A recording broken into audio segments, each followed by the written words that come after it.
I haven't been playing games as much as I used to, but I did pick up the new Pokemon and I've been playing it almost every single day the past couple of weeks. One of the foods featured in the game is Potato Mochi. When I saw it, I knew I wanted to recreate it, and luckily one of my friends, Chef Shota, has a recipe on how to make it. First is boiling 3 potatoes until they are fork tender, and in Shota's video, a tip he showed was to peel the potatoes in cold water. And it worked like a charm. Not only does the potato skin come right off, it also cools it down. Then was just mashing everything up together. Mochi flour. I don't have potato starch, which he used, so I'm going to be using some cornstarch. Not really sure what it does, but hopefully that doesn't affect it too much. And a little bit of butter. So the beauty of watching short videos is you get to see a bunch of content in a short period of time. The downside is not knowing how long it will truly take to complete a task shown in the video until you do it. This mashing took a solid 10 minutes until I got the consistency I wanted, but I gotta admit it was somewhat satisfying letting out some pent up stress. Once that was done, I just formed it into a ball. Okay, I kinda just wanna play with this right now. I don't even wanna cook it. Next was placing it in wrap in order to get a log shape. Don't mind the big chunks in there. In my head, I just kept thinking it was a big, mushy compound butter that I needed to roll. Oh boy. I don't know why I'm being nervous. I think the more I roll it, the more I'm gonna mess it up. But I like the shape. Look how smooth that is. It's like a, what do you call it, baby's bottom? Isn't that what it is? As smooth as a baby's bottom. I put it in the fridge for a couple of hours, which I don't think was necessary. I think forming it into the roll was the objective of the wrap, but my mindset was still on the compound butter, which needs to set in the fridge for a while. Nice. So I don't think I rolled it tight enough because the center had quite a bit of air and it looked like it was going to fall apart. And I'm not really sure why I'm whispering here. I think I didn't want my voice to mess it up or something. Break it apart. Everything's fine. Definitely could be tighter, but you know, it's fine. Please stay together for the video.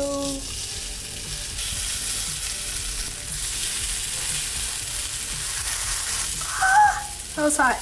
I just tried to cook it until it developed a nice crust, and I pressed down with the spatula as well, just like cooking steaks, you know? All right, we're gonna flip it. I'm a little scared. Yo. Okay, not bad, not bad. Not like the crispiest, but. Good news, it wasn't sticking to the pan. Not today, please. Don't want to jinx it, but okay. It's all holding together, which is good.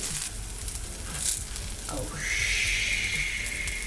Like if you touch it, it's feeling kind of like not together, see? Mm-hmm. You see how wet it is? I think the moisture's like coming out. As you can see here, I'm trying to brainstorm with Kyle what was going on. So I think I could crisp this up a little bit more, so I'm gonna add oil and up the heat. I was a little conservative with the heat because I was scared it was gonna burn. I also probably shouldn't have used this plastic spatula. Even though it's made to withstand high heat, I could tell the end was melting a little, but it was the thinnest spatula I had. I added some butter and Thai chili flakes. That was supposed to go over all of it. I will add a little bit more just because. Get the butter all up in there, and then added more butter because you can't ever have too much of that. I think it looks great. I'm gonna go ahead, he said take it off the heat. So I would use Chef Shota's teriyaki sauce, but he's been sold out for like decades, so I gotta wait. So right now we're just using store-bought. I think you just poured it in the top. Get the sauce all over it. It's starting to break, I gotta be careful. Can't get too confident. Yeah, I know, right? Rein it in. But one last flip. You know what? Probably not. Oh, it's burning. Then it was just time to plate and give it a try. Alrighty, we got Potato Mochi from Pokemon. That's solid, really good. I think next time I need to put less teriyaki because it is a little bit salty, but there's enough potato to offset that. Chili flakes are nice and spicy as well. I love it. Cheers. Big shout out to Chef Shoda for this recipe. Go check out his channel if you haven't already. I'm going to peace out and try to finish Pokemon tonight. Wishing you all the best, and I'll see you in the next video.